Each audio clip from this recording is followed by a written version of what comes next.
In Moscow, China's President Xi Jinping and Russia's Vladimir Putin shaking hands and stressing close ties as a three-day state visit gets underway. Now, this is the first visit by the Chinese leader since Russia invaded Ukraine last year. According to Russian state media, the two leaders met for more than 4 hours today. China has a vaguely worded proposal to end the conflict in Ukraine, but it stops short of calling for Russia's withdrawal, a key demand of Ukraine and the West. The talks come just days after Putin was indicted for war crimes tied to alleged abduction of Ukrainian children. U.S. Secretary of State Antony Blinken says Xi's visit shows China's intent to provide, quote, diplomatic cover for alleged Russian atrocities in Ukraine. And tonight, for the first time, you will see one attack by Russia under investigation in the Ukrainian city of Izium, an attack remarkably caught on camera. The exclusive report now from CNN's Ivan Watson. From a battlefield in eastern Ukraine, a desperate call for help as a Ukrainian woman pleads for her wounded husband's life. Footage from last June shows the moment when a Ukrainian couple took a wrong turn towards an active front line. Their car came under fire from nearby Russian forces, badly wounding the driver, Valeria Ponomarova's husband. I saw his head was injured and immediately began to bandage his head. The incident captured on video by a drone piloted by Ukrainian soldiers and later compiled into a documentary by the Ukrainian director Lubomir Levitsky. I turned and fell on my knees and just screamed with the most agonizing cry. I didn't know whose drone it was, our forces or the enemy.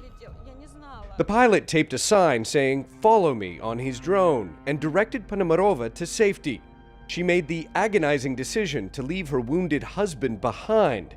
As she followed the drone, Russian soldiers emerged to approach her car. They took her husband Andrei and dumped him in a ditch. This is the intersection where that terrible shooting took place in June. The Ukrainian military subsequently liberated the area, allowing Ukrainian police to come in and launch an investigation into an alleged Russian war crime. Ukrainian police investigator Serhiy Bolvinov says he has gathered evidence to accuse a 26-year-old Russian army officer of the war crime of attempted murder of a civilian.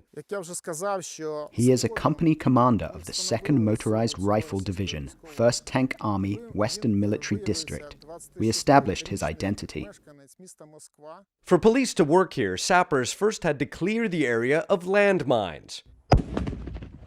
Then police conducted forensic and ballistic analysis of the crime scene. Ukrainian police say the Russian troops were stationed here on this side of this wall, and it's from here that they opened fire on the car. Inspector Bolvinov shows me what he says are incriminating telephone intercepts of their chief suspect calling his wife.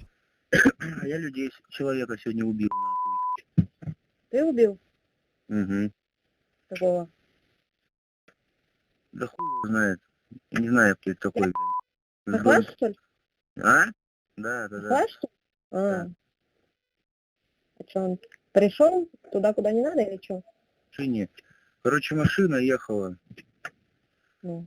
30-ка и пиздану, как бы с БМП, блин. Там женщины оказались.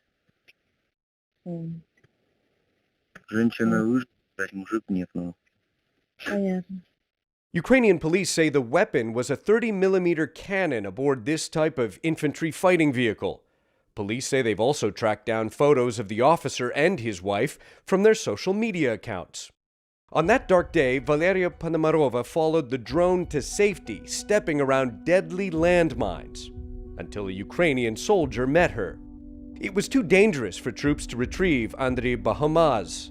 Is this where they brought the victim, the Russian soldiers? Да. But that's not the end of Andrei's story. Miraculously, he somehow survived after spending the night badly wounded in the ditch. I felt rain falling. I looked around and realized I was lying in some kind of a ditch. The next day, he limped to safety. It took 30 or 40 minutes. I stopped a lot because I was in a lot of pain. Andrei is still in treatment for multiple shrapnel wounds to the head, chest, and spine. The alleged attempted murder of a Ukrainian civilian at these crossroads, just one of hundreds of potential war crime cases being investigated by police in Ukraine's Kharkiv region. But it's perhaps the only incident that has been so incredibly well documented. Oh, incredible reporting. Ivan Watson joins us now from Ukraine. Ivan, we know the International Criminal Court has issued an arrest warrant for President Vladimir Putin for the alleged war crime of kidnapping children. What other kinds of investigations are Ukrainian police and prosecutors conducting? Well, that's what was so remarkable about this interview with this police investigator. In the Kharkiv region, he is in charge of more than 900 other investigators and says that after every Russian artillery or rocket strike on a Ukrainian town or village, if it's safe, his investigators will go in. They'll collect information and evidence. They'll do the ballistics reports. They'll see the damage to infrastructure or to homes. They'll find out about civilian casualties, and they're collecting cases. He says more than half of their work right now is collecting cases for potential war crimes prosecution. So it's not just the Ukrainian army that the Russian military is fighting. It is police and prosecutors. And the message they're sending with this report and this potential prosecution is that there is somebody taking names. There's somebody gathering evidence. As we've seen from the ICC, they're issuing an arrest warrant all the way up for the Russian president himself.